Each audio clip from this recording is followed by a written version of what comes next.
What's going on, guys? Welcome back to another episode of The Playthrough, and today I'm going to be reviewing Mortal Kombat X. My last video I reviewed Mortal Kombat 9, the new timeline for the Mortal Kombat series, and in this video we're going to jump right into Mortal Kombat X, and upon its release I had a lot of fun with it for a pretty long time. So when I went back and played it after not playing it for a few years, I still got that enjoyment out of it. Much different experience that I had with Mortal Kombat X than what I had with Mortal Kombat 9 when I went back and played that one. So Mortal Kombat X was released on April 14th, 2015 on the Xbox One and PlayStation 4. It is directed by, you guessed it, Ed Boon, and it was written by Brian Chard, Dominic Cianciolo, John Vogel, and John Greenberg. So first I'll go over the story synopsis and we'll talk about the storyline a little bit and my thoughts on that. Then we'll go over some new features that were added to the game and how I think, the design, the graphics, and everything like that look. And then I'll rank it up against Mortal Kombat 9 at the end. Let's get on with the storyline. I'm gonna read exactly what it says via Wikipedia. 2 years after the defeat of Outworld's ruler Shao Kahn, Shinnok attacks Earthrealm with his army of Netherrealm demons, as well as Earthrealm warriors who were killed during Kahn's invasion and are now resurrected as revenants under Quan Chi's control. After fighting their fallen comrades, a strike team led by Johnny Cage, Sonya Blade, and Kenshi open a portal to Raiden's Sky Temple and head to the Jinsei Chamber, the source of Earthrealm's life force, where Raiden and Fujin are seen battling Shinnok and his Netherrealm forces. When Shinnok tries to kill Sonya, Johnny rushes to defend her, inadvertently awakening ancient superhuman powers within himself. Using his newfound powers, Johnny holds Shinnok at bay long enough for Raiden to steal Shinnok's amulet and imprison him inside it, but Quan Chi escapes. Johnny, Raiden, and Sonya track him to his lair in the Netherrealm and defeat him, successfully restoring Scorpion, Sub-Zero, and Jax to human form in the process, though Quan Chi escapes again. In the years that follow, Johnny and Sonya marry and have a daughter, Cassie, though they later divorce. Scorpion, now using his original name, Hanzo Hasashi, rebuilds his Shirai Ryu clan while mentoring Kenshi's son, Takeda.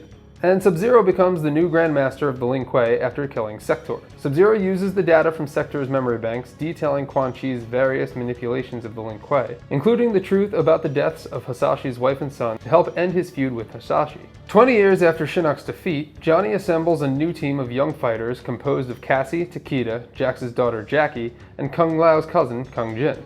After undergoing a training exercise with Sub-Zero, they are deployed to Outworld to resolve a civil war between the former Empress Melina, who had obtained Shinnok's amulet from Kano, and Outworld's current Emperor Kotal Khan, with whom Earthrealm has a fragile peace treaty. Meanwhile, in an Outworld refugee camp in Earthrealm, Sonya captures Kano and forces him to reveal Melina's location. Using this information, Cassie's team aids Kotal in recovering Shinnok's amulet and capturing Melina, who is subsequently executed on Kotal's orders. No longer believing Earthrealm capable of keeping the amulet safe, Kotal decides to keep it in Outworld's hands and takes Cassie and her friends hostage as leverage against Raiden. Kotal's insectoid second-in-command D'Vorah, who had killed Baraka when Kotal started his rule, is revealed as a double agent for Quan Chi and steals the amulet. Cassie and her team escape captivity and inform Earthrealm of D'Vorah's intentions.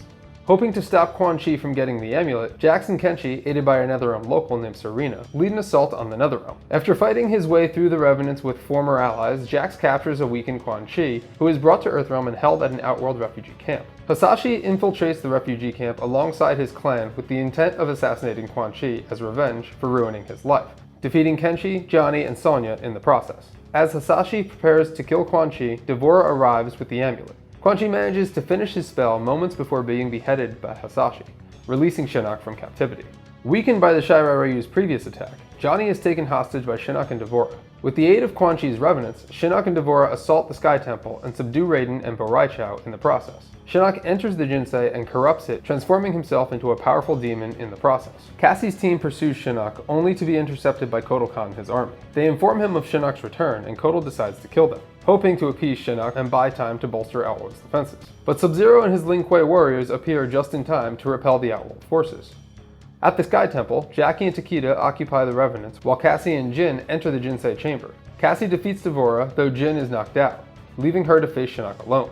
When Shinnok begins torturing Johnny, Cassie manifests powers similar to her father's, which she uses to defeat Shinnok. A grievously wounded Raiden then purifies the Jinsei, stripping Shinnok of his powers and forcing the Revenants to withdraw.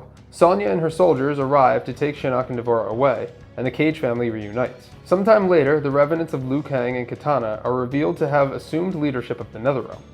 Raiden, now in possession of Shinnok's amulet and corrupted in the process of purifying the Jinsei, warns that they will face fates worse than death if they threaten Earthrealm. Before departing, Raiden leaves behind Shinnok's severed yet still living head as a final warning. So there you have it, in a nutshell, the Mortal Kombat X storyline. Now, there are a lot of hardcore Mortal Kombat fans that prefer the original storyline, the OG timeline, as opposed to the new era, the HD era timeline. As much as I do love the original timeline, I don't know if I actually have a preference between both of them. And a lot of people really hate this story, and I love this Mortal Kombat story. I think it might be the best of the newer games of 9, X, and 11. It's not afraid to take chances. I remember when I initially played it when it came out, I was hoping for it to be more about like the Mortal Kombat 4 storyline that we got in the original timeline. I was hoping there would be more, Edenia, there would be characters like Rico, characters like Tanya, even though Tanya was DLC. More of those like Mortal Kombat 4 characters like Fujin that played a big part in the MK4 storyline, and that just only was kind of a sliver of the story that we got in this game, and we played it through flashbacks. I didn't mind it. I like that they went a completely different route, and you have a ton of interesting characters like Kotal Khan, like Devora. I think Kotal Khan is one of the best newer characters that they have made so far, because he's not really bad, but he's not really good either. He's not like Shao Kahn, who's just pure evil. And I guess one of my other kind of gripes is I wish that they focused more on the Outworld Civil War, because I think that is such a cool storyline that they could go into, and rather than being this whole save the world type of thing that we always get, if they just had a game focused more on like the Outworld Civil War and the effects that it has on Earthrealm or the other realms, the Outworld Civil War being Kotal Khan and his forces versus Melina and her forces, I just thought that that would be a much more interesting storyline that we would have gotten. And I thought they did a pretty decent job of it, but it was just too short.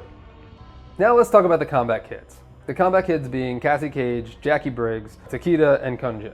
A lot of people within the Mortal Kombat community dislike the combat kids. I'm not one of them. I actually think this is a fantastic idea because everyone's gonna get older and you need to pass the torch on, and I like how they're not just constantly bringing back the same characters, they're trying to go in a new direction. And what better way to do it with the offspring of the characters that we know and love. I also think the majority of the cast of the combat kids are fantastically done. They all have great backstories. Cassie Cage is now kind of like a staple for Mortal Kombat for future games, and I think that that's great. I think Jackie could be a little bit more polished, but I don't dislike her as a character. I think Takeda has a ton of potential, and I had read the Mortal Kombat X comic books, which majority of the story in that comic is about Takeda and his training with Scorpion and issues that he dealt with Kenshi, his father. And you also get backstory on Cassie, you get backstory on Jackie. So here's the outlier, Kun Jin. For a character to be as important as he is, the first openly homosexual character in Mortal Kombat, you would think he would be a better character.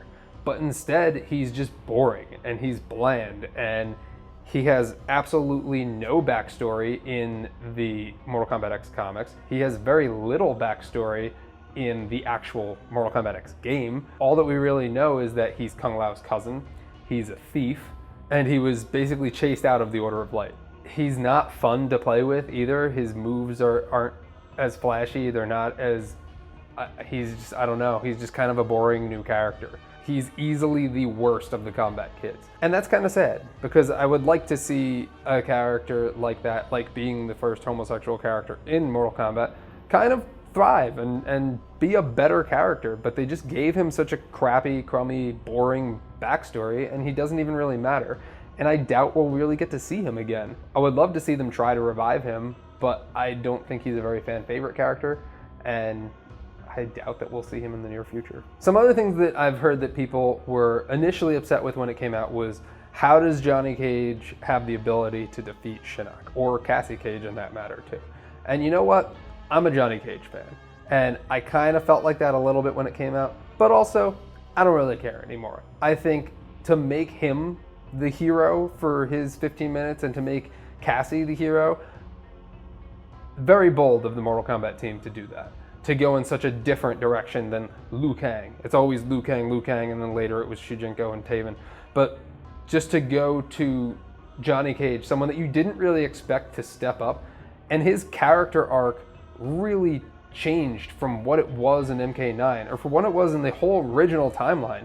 You know, he really grows up and he matures, and he is probably one of the greatest character arcs in the Mortal Kombat universe in the new timeline. Also, NetherRealm Studios' decision to keep all of the characters from Mortal Kombat 9 as Revenants, sans a handful of them, great. That's fantastic. I think that's a great story arc. Granted, I thought it was kind of shitty the way they all died in Mortal Kombat 9. It just it didn't really make sense and you were kind of confused, and I said this in my last video. But to continue that story on rather than bringing everyone back, bold move, great move, and I love that they're in here as Revenants too, and in the actual canon of the game, they don't change. They're Revenants. It's not like Mortal Kombat 11 where they come back from the past, but I do like how you get the skins of the non-Revenant characters if you want to choose them. Outside of that, the story, solid. I think the story is great. I think it's very cinematic.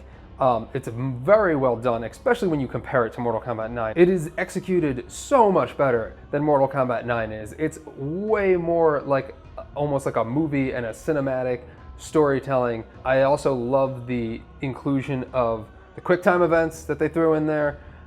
They don't really do much because I don't think you can die if you don't hit them, but they're still fun and they get you, engrossed in the story. So I think that's great as well. My only other gripe, I think, with the story was Sub-Zero not being his Cyber Sub-Zero Revenant.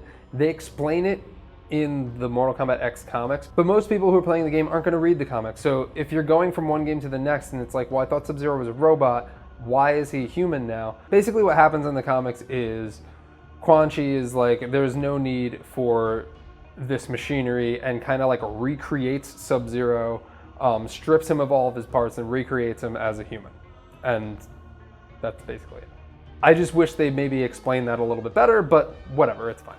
We got a bunch of guest characters in Mortal Kombat X. And yes, I know Mortal Kombat 9 had some guest characters with Kratos on the PlayStation 3 version and with Freddy Krueger, but we really got a big chunk of guest characters in this game. And we've got Alien, Predator, Jason, Leatherface. My opinion on guest characters is they're not necessarily needed. Yeah, they're fun, but I think they appeal more to like the mass of just generic fighting game fans or generic video game fans instead of like Mortal Kombat fans. Because if it were up to me, I would get rid of those 4 characters and just bring in 4 Mortal Kombat characters or like new characters and bring them in. Which, by the way, we got Tremor as a DLC character, basically just because people wanted to see Tremor, because he's never really been in the game except for, I don't know, Special Forces, which doesn't really count. So that was pretty cool. The DLC overall is pretty solid. I could really do without the guest characters, though. I just don't think they're needed, and it doesn't really add anything to the story outside of like, I guess it's cool to play as the Predator. It's cool to play as Jason. As a Mortal Kombat fan, I would rather them just bring Mortal Kombat characters into the game. Variations. Variations was a cool concept to throw in, concept with K. I like the concept of having, one character but different type of variations, and I think this is much more expanded upon in Mortal Kombat 11. But it's cool because if you want to master a character, you have to learn like the 3 different variations of what they have. And maybe if you're not vibing with one of them, you can kind of get on board with another variation that they have. I like the inclusion of this. It just it broadens the horizon for a lot of characters. And the addition of brutalities, which back in the day, brutalities was just like a really long combo followed by an uppercut and people would explode. And I always kind of thought they were dumb. Like, yeah, it takes skill to pull them off, but it's all the same thing. Just being able to kill someone with a final shot rather than having to finish them, perfectly executed. It was very well done. I love that this is now probably going to become a staple in the Mortal Kombat games from here on out. And then we have things like living towers. Living towers are great. It's towers that are just constantly changing, so you can finish challenges, you can get more coins for the crypt, which we'll talk about in a second. It just keeps things fresh. If you're not someone that likes playing online, that just likes playing the AI, those regular old towers, they kind of get boring in a little bit. So it keeps things fresh, it keeps the unlockables coming. Awesome inclusion with the living towers. The crypt, to make the crypt like an actual mini game is great. And this is all first person. There's a lot to unlock in this crypt. It adds to the lore of Mortal Kombat a little bit because you have like these different areas that you can go into, and you have to collect things to unlock different areas. As opposed to going and like opening up chests of crypts past, it just adds to the whole experience of unlocking things and the grind and everything like that. So bravo on that as well. And then the online mode, which really got people into competitive Mortal Kombat, way more than Mortal Kombat 9, I believe. You get to choose your faction, so you kind of feel like you're part of a team, and you get to go in and you can, compete in faction wars, you can compete in the King of the Hill matches. Online Mortal Kombat, this is where it started to shine. Again, it's expanded upon in MK11. I'll talk about that in my next video. But yes, I think they're off to a very good start getting their footing with choosing your faction and with the faction wars and online for Mortal Kombat X. So, with that being said, now we're going to put it up against Mortal Kombat 9. How does it fare against MK9? Ranking them, Mortal Kombat X way better than Mortal Kombat 9 from everything. The only thing I think Mortal Kombat 9 has over Mortal Kombat X is the tag mode, but Mortal Kombat X's gameplay is way smoother. The story is much tighter, much more cinematic, you're more involved in it. Also, it's not super hard as fuck. You don't need to figure out a pattern to defeat different characters like you do in Mortal Kombat 9. Online mode is better, the crypt is better, the fatalities are better, it looks better. I mean, granted, it's a whole generation, whole system jump, but still.